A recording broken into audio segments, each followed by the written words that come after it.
مرحبا، شلونكم أحبائي؟ وياكم زهراء. طبعا أنا ما أحب أحكي بالمواضيع السياسية، بس صارت هاي مظاهرات العراق حبيت أتكلم من منظور إنساني واجتماعي واقتصادي، لأن ماكو بلد يسوى شيء بدون الاقتصاد. طبعا أنا مواليد بريطانيا، عايشة هسه بقطر. جنسيتي عندي جنسية بريطانية وعندي جنسية عراقية، بس أنا دمي عراقي. أجدادي من أسسوا بغداد ويا أبو جعفر المنصور، وأنا أعتبر نفسي وحدة منكم، وأنا مو أحسن منكم لأني مولدت برا وعشت برا.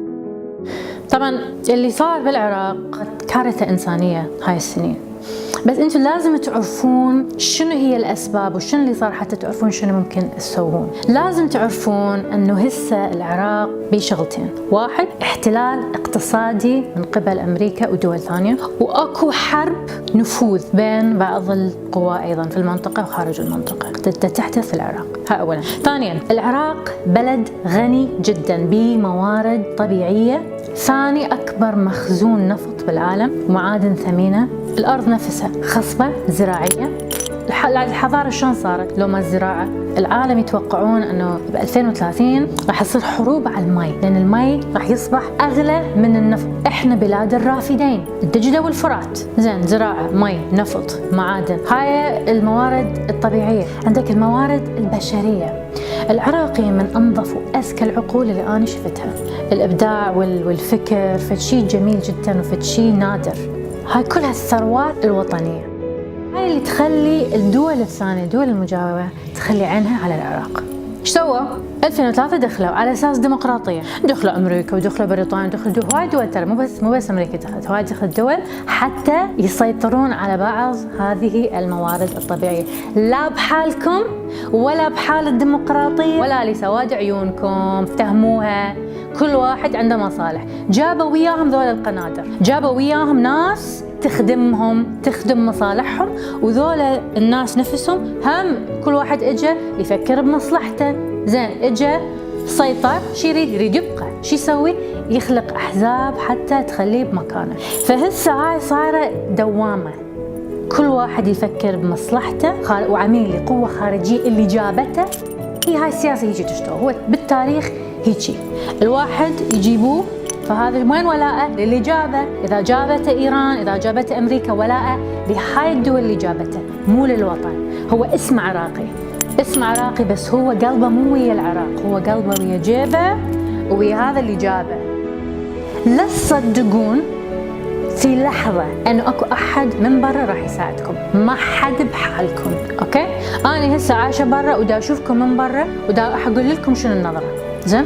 النظرة إنه بلد خربان، البوق والفساد في القمة، رقم 1 في العالم. ترى ماكو بلد ما بيبوق، ماكو حكومة نزيهة 100%، ماكو يجي شيء، الكل يبوق. وماكو ديمقراطية حقيقية، هاي هم كذب. يعني مثلا هسه الانتخابات الأمريكية ما مزورة، بوش الانتخابات مالته ما مزورة أصلا. هيلاري كلينتون هاي آخر انتخابات هي حصلت أصوات أكثر، بس هم لعبوا بيها، طلعوا ترامب هو الرئيس. كل شيء بيتلاعب، كل بلد بفساد، بس اكو بوق واكو بوق.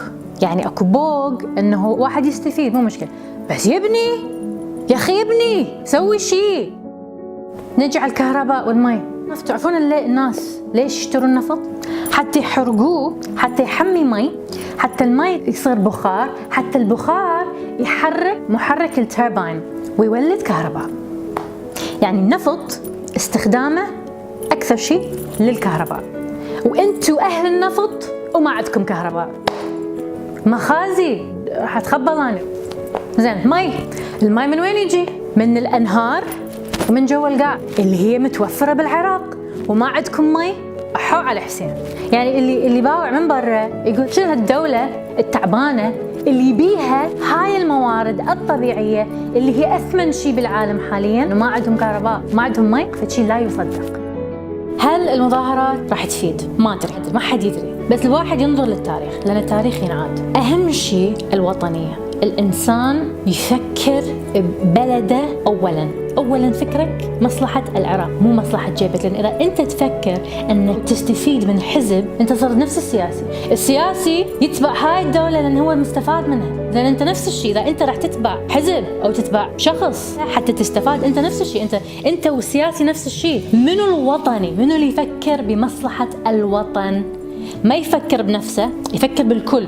عبد الكريم قاسم ما اشترى بيت، قال انا ما اقعد ببيت ملك الى ان اخر عراقي عنده بيت. انسان شريف.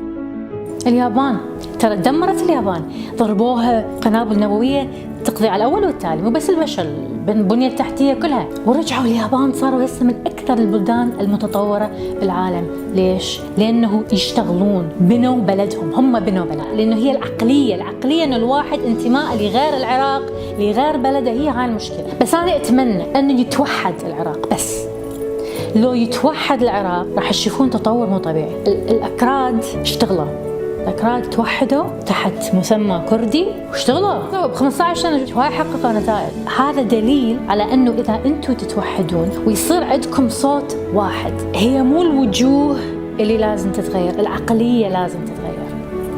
أنا ما عندي مانع يهودي مسيحي كردي يحكم العراق، أنا أريد إنسان وطني يريد يبني، هذا اللي أريده. النفط هذا اللي فرحانين بنفسكم به أسعاره ممكن تصعد ممكن تنزل، مو ثابت. العالم ده تتوجه للكهرباء. ببريطانيا مثلا ب 2026 اكو قانون انه كل السيارات لازم تكون كهربائية، يعني طلب النفط للسيارات راح يقل لأن الناس تتطور، ما حد يريد يعتمد على أحد. دبي هسه ما معتمدة على النفط نهائيا، معتمدة على التجارة، لأنه لازم أكو تنوع بالاقتصاد. إذا أنت كاقتصاد تعتمد على شيء واحد وهذا الشيء ينكسر مثل ما صار قبل كم سنة، ينهز البلد كله. مو عبالكم أن النفط راح يفيدكم، لا، إلى حد ما يا يخلص يا الطلب راح يقل، سعره ينزل. زين شلون؟ ترى ماكو شيء يدوم. فالذكي يبني مؤسسات، يبني اقتصاد متنوع، يسموه economic diversity. شيء يوقع اكو شيء ثاني يشيله.